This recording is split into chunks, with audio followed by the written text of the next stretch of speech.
Queria chamar para participar hoje do nosso Direto ao Ponto, Gilberto e Rubivânia, e Rafael e Mari, por favor, subam aqui, e aí pode soltar a vinheta aí. Enquanto isso, eles sobem.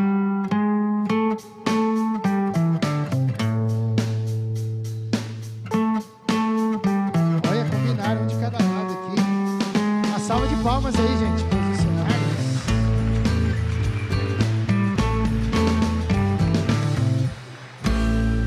Pode sentar, gente. Sejam bem-vindos.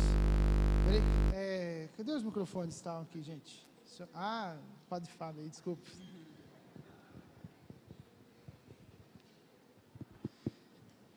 Deixa eu cronometrar aqui para não passar muito, gente.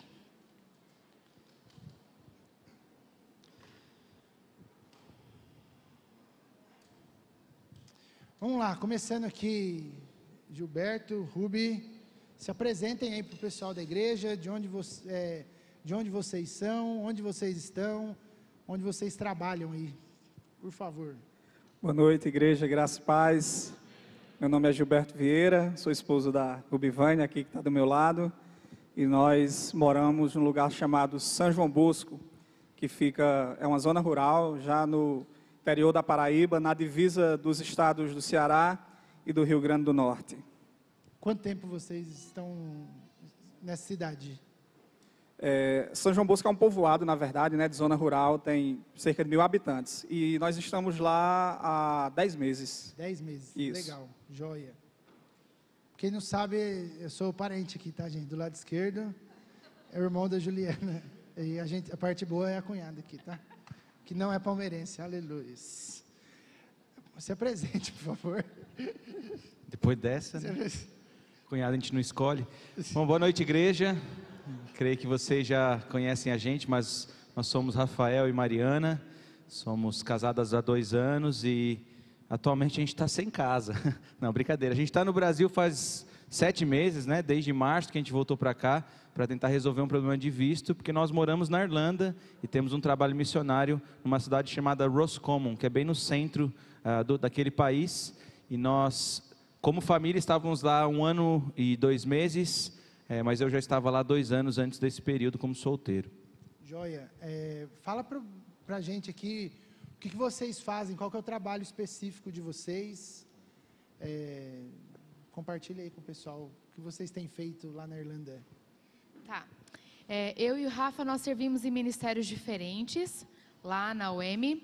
Eu faço parte do ministério que é chamado Big Red Bus, que é literalmente um grande ônibus vermelho. Aquele ônibus que você vê em filme da Inglaterra de 2 andares, é esse ônibus aí que a gente tem. Ele é todo adaptado e nós temos 2 frentes de trabalho. Uma é com crianças, onde a gente usa o ônibus para trabalho de evangelismo com crianças. A gente usa para fantoche, teatro, artesanato, tudo dentro do ônibus. E do lado de fora é brincadeira e músicas. E para evangelismo de rua, que é a outra frente de trabalho que a gente tem com ônibus. E aí, com isso, a gente abre o ônibus para chá e café de graça para toda a população. Porque a gente tem um mini chá bar dentro do ônibus e as mesinhas que a gente usa para artesanato com as crianças, nós usamos para chá e café para os adultos, para evangelismo. E o Rafa vai explicar o dele. Bom, eu trabalho com uma frente chamada Artes Criativas. Então, nosso trabalho é basicamente trabalhar com teatro, fantoche, música, mágica ou qualquer outro tipo de evangelismo criativo para atingir principalmente as crianças, mas também conversamos com os adultos, porque quem é que não gosta de uma mágica, de um fantochezinho, né? Então, a gente trabalha em escolas, igrejas e centros comunitários, quando nós somos chamados por igrejas para fazer parceria. Nós sempre trabalhamos com uma igreja ao nosso lado, nunca sozinhos. Legal. Lá em São João Bosco, o que vocês têm feito lá? O que levou vocês para lá? Gilberto, compartilha com a gente qual tem sido o trabalho de vocês lá. Como já disse, né, há 10 meses nós estamos lá, dia 4 desse mês completou os 10 meses. Nós trabalhamos com a igreja local, pastoreamos a igreja. Que igreja que é? É a Igreja Presbiteriana do Brasil, lá. E era uma igreja que já existia quando chegamos lá. Ela teve um fortalecimento em 2009 no projeto da nossa missão, da Missão Juvep, o Radical Sertão. E durante esse tempo a gente tem fortalecido a igreja, tem caminhado junto com os irmãos que já haviam lá. E também trabalhamos na evangelização, na continuidade do trabalho, para que a igreja continue a crescer.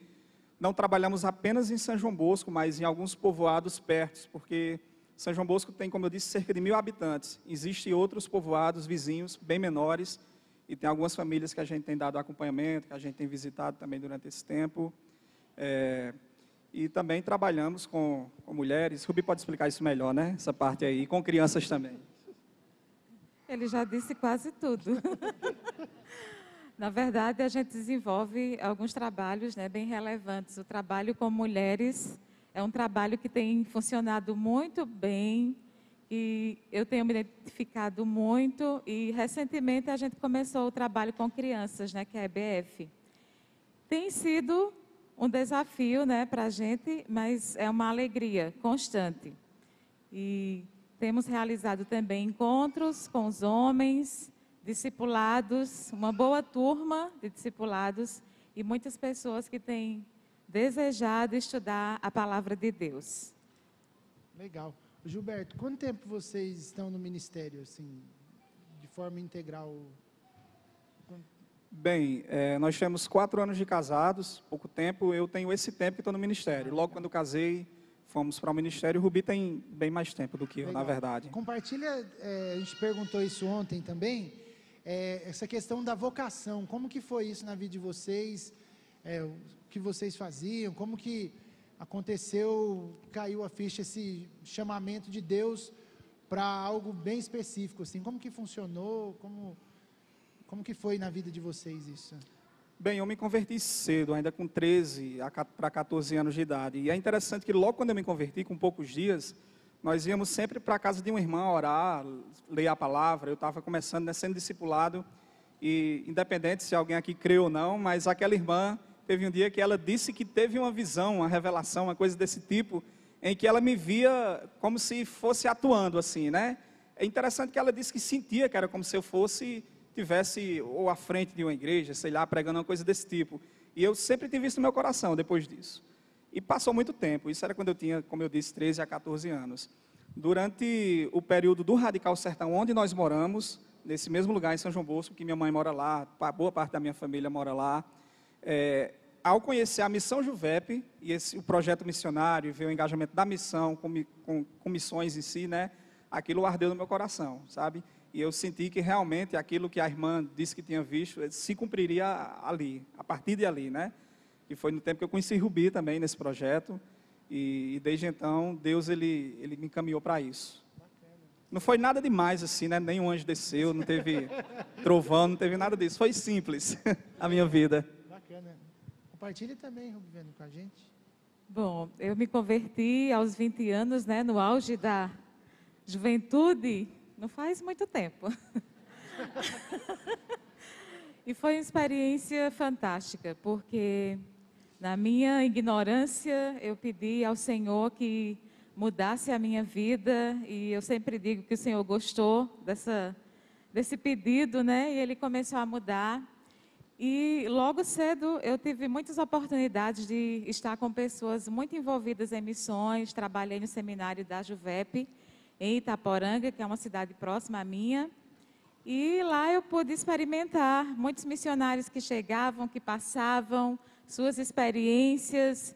E também Deus trazia ao meu coração esse desejo de, assim como eles, ter uma nova experiência e também pregar a palavra em outros lugares.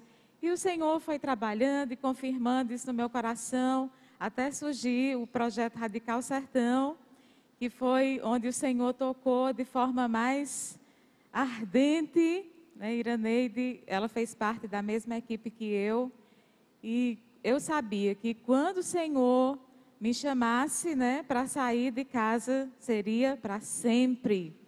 E foi algo assim maravilhoso, uma certeza e uma convicção que eu nunca me arrependi e que eu louvo a Deus porque é um chamado excelente.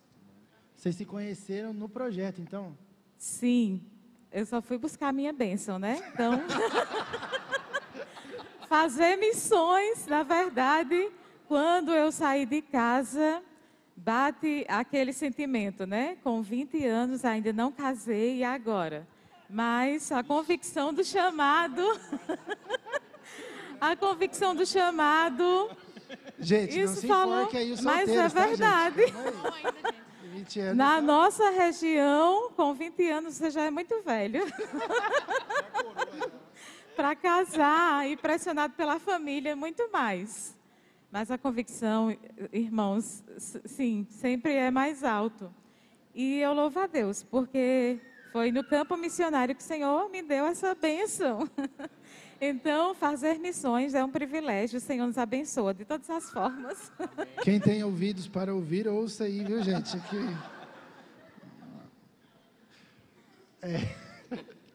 Eu não vou dar indireta em ninguém, não, tá? Compartilha com a gente também a vocação de vocês, como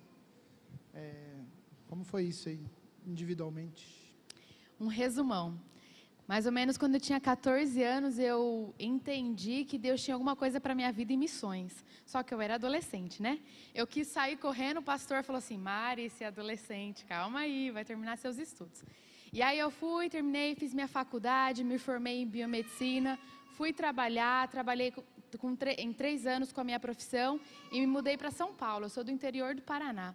E me mudei para São Paulo para poder trabalhar e levantar minha carreira. Só que aí, em 2013, Deus falou, Mari, não é mais aqui que eu te quero. Só que aí eu ainda estava muito indecisa. Aí eu falei, Deus, eu preciso ter certeza, porque missões eu sei que o Senhor tem para mim de algum jeito. E aí eu deixei tudo que eu estava fazendo, a minha profissão, pedi as contas. E aí com o dinheiro do acerto, eu fui para a África e eu falei, Deus, eu quero que o Senhor me responda na África. Não sei porquê, mas eu quero que o Senhor me responda na África, que é um lugar que eu sempre tive vontade de conhecer. E aí eu fui para lá e Deus respondeu para mim de uma forma muito clara. Ele usou uma pessoa que eu nunca vi na vida para confirmar o que Deus tinha falado para mim através da palavra dele. E desde então, desde 2013, eu estou envolvida em missões de tempo integral. E em 2014, conheci esse aqui. A sua bênção. A minha bênção. Do treinamento também, missões também. Gente, vamos para missões. 2 exemplos aqui, hein, gente? Se ela não falasse a bênção, hoje à noite a gente ia conversar.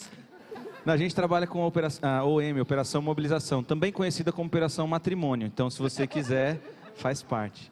Bom, gente, o meu chamado foi um pouquinho diferente. Com 14 anos, eu tinha só 14 anos, nada aconteceu com 14 anos.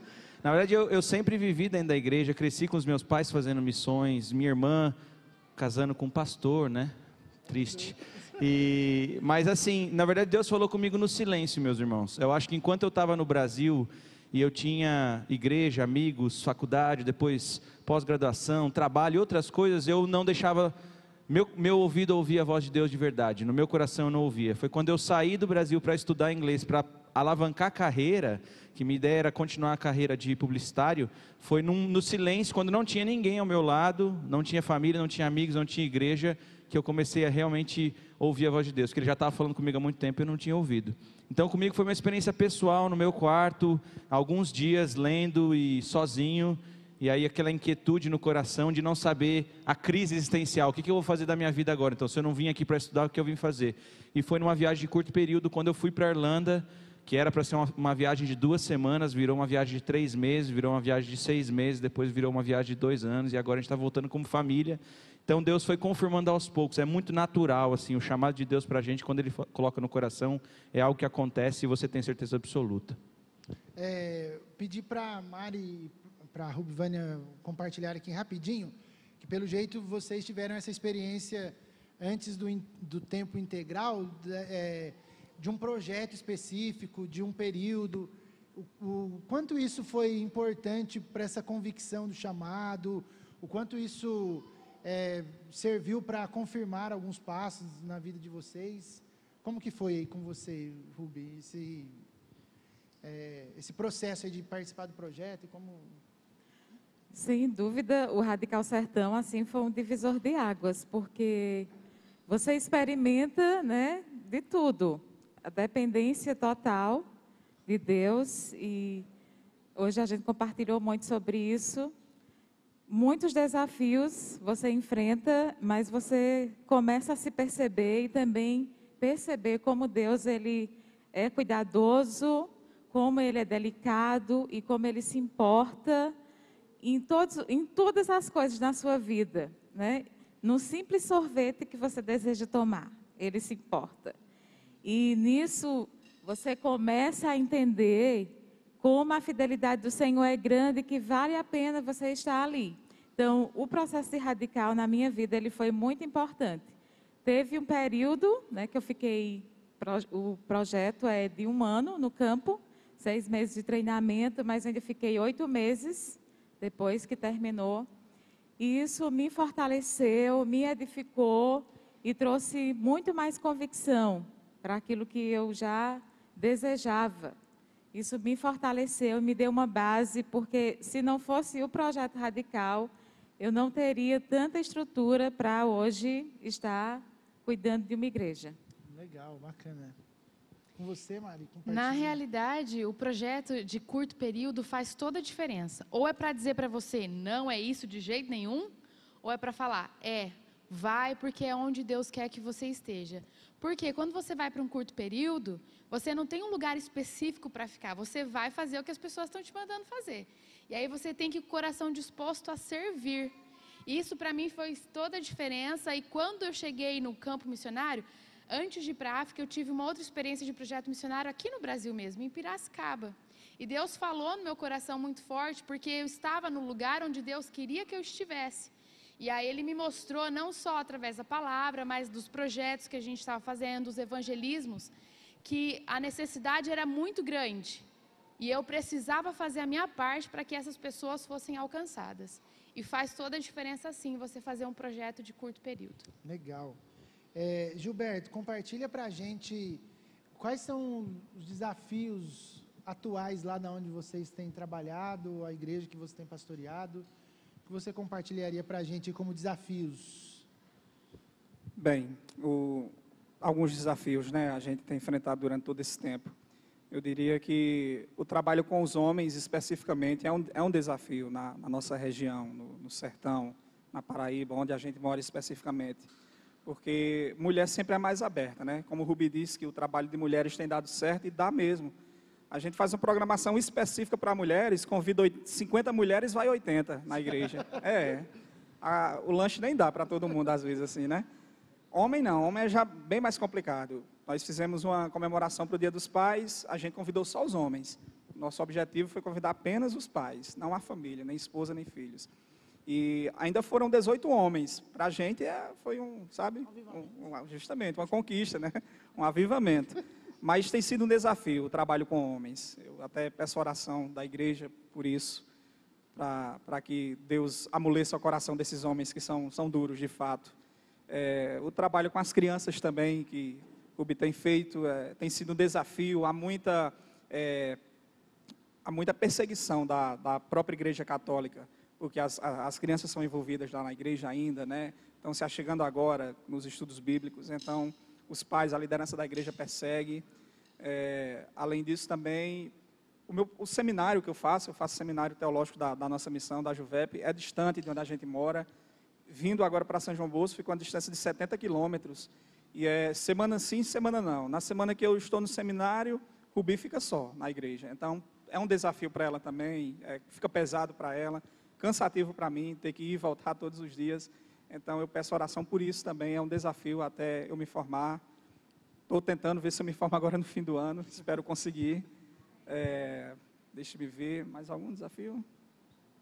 Sim, com jovens também. Fizemos um avanço evangelístico com jovens recente, foi uma bênção. Assim, realmente Deus abençoou, mas ainda é um desafio trabalhar com jovens lá também. A juventude é totalmente descomprometida com qualquer tipo de ideia religiosa, tanto de catolicismo quanto de protestantismo também. Eles são ligados no mudanismo mesmo, na verdade, né? É isso que a galera pensa lá. Então é um desafio. Também peço oração por um projeto que eu tenho no meu coração de trabalhar, e eu sei que lá vai dar certo, que é com música. A juventude assim gosta muito de música, de violão, de cantar, então a gente sempre troca ideia quando eu estou com eles sobre isso, e eu penso em montar uma escola de música lá, dar aula de violão a eles, e, enfim, envolver eles, e através disso poder atrair eles também para o Evangelho, envolver eles na igreja, né? Legal. Se quiser ver o Gilberto tocando, adiciona ele no Facebook lá, tem umas apresentações sensacionais, lindas. Guitarra, violão? Guitarra, violão, saxofone também. Né? Saxofonista. Legal. Vamos orar por isso também. Rafa, Mari, compartilha aí alguns desafios com a gente. Bom, acho que o primeiro desafio a ser compartilhado, e a gente precisa das suas orações, é em relação ao nosso retorno, né? Para voltar para o país, a gente precisa de um visto de trabalho que não saiu. Nós estamos nesse processo há quase um ano, mas nós estamos retornando para lá dia 17 de outubro assim mesmo. Nós cremos que Deus vai fazer a obra dele da maneira que ele desejar. Então a gente já aguardou bastante tempo, nós retornamos agora para lá com um visto de turista e temos 3 meses para ter uma solução lá do problema. Então a gente precisa das suas orações para que a gente possa continuar o trabalho naquele lugar. Mas além do nosso retorno, o trabalho continua lá também, né? E a gente tem alguns desafios, sem dúvida nenhuma. O catolicismo reina naquele lugar também, apesar de não ser muito, é muito mais nominal do que ativo, mas a dificuldade de se pregar o evangelho para um povo que nasceu no catolicismo é muito difícil. Então, pregar a sementinha, vocês sabem muito bem do que a gente está falando, porque no Brasil é muito parecido. Mas assim, a barreira é muito grande, a gente não pode usar jamais a religião, e a gente não deve mesmo, é Jesus, Jesus, Jesus, e a gente precisa de corações quebrantados. Então ore por solo fértil, onde a gente possa jogar semente, e aí eu envolvo todo mundo, é criança, adulto, jovem, adulto e idoso, são todas as faixas etárias que a gente tem dificuldade. Criança a gente tem muito mais abertura, mas as outras faixas etárias também. E ore principalmente assim, falando um pouquinho de equipe, a nossa, apesar de ser uma organização missionária que recebe muita gente, a equipe é muito rotativa. Então é cansativo isso também, porque você tem que treinar, aí você treina, está pronto para trabalhar, depois de um tempo vai todo mundo embora, você tem que treinar de novo, vai todo mundo embora. Então que Deus traga pessoas para ficarem por períodos mais longos, onde a gente possa ter trabalhos mais efetivos a longo prazo também. Mais alguma coisa? Adolescentes e jovens na Irlanda, meus irmãos, assim, aí não é um ministério que nós atuamos diretamente, nós participamos também, mas pensa numa geração completamente perdida. Assim, jovens que não cresceram quando criança dentro da igreja, então eles não têm essa ideia de igreja, de Jesus, não tem essa ideia do que é isso. Ou seja, eles viveram longe e continuam longe. Então é um coração, acho que é o coração mais duro de ser atingido, é o coração da juventude, do adolescente e do jovem, por tantos atrativos que ele tem lá fora, assim como nós temos aqui, mas lá eles têm o problema que eles não conhecem a igreja, eles não sabem quem é Jesus de fato e como Jesus pode transformar a história deles muito antes do que eles imaginam. Então orem por uma nova geração, para que as crianças que a gente tem trabalhado cresçam e sejam a igreja de hoje, não de amanhã, de hoje, e façam diferença em suas casas e a gente tenha mais jovens, que a gente não tem jovens dentro da igreja, é muito raro. Legal. 30 segundos finais para as coisas de política, eles debatem, né?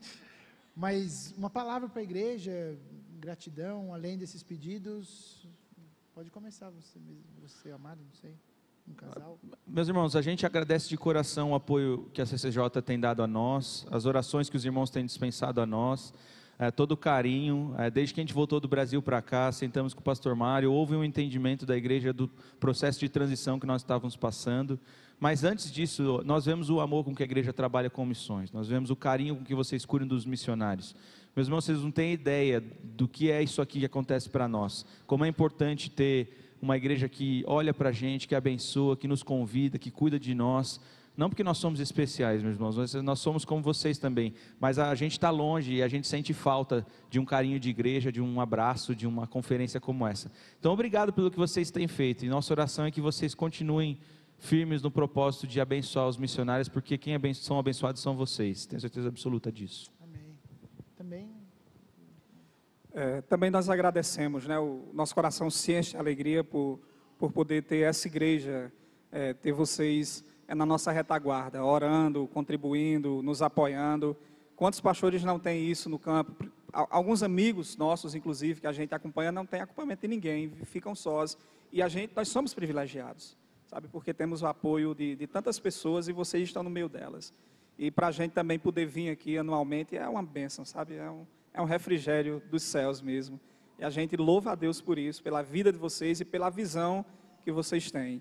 E conversando com o pastor Rogério hoje, ele disse, né, que não se sente especial por isso. Ele disse, a gente não sente orgulho disso, mas a gente só faz aquilo que realmente a gente deve fazer. E essa visão é o que fica, né, é o que tem que ser de verdade. Quando se vê a visão de reino, não tem a visão de reino, isso não entra no coração. E a gente admira muito isso. E quando falamos de vocês, quase ninguém acredita que existe uma igreja assim. Diz, não, é mentira, isso não existe não. Amém. Vamos orar, gente? Fique em pé, por favor.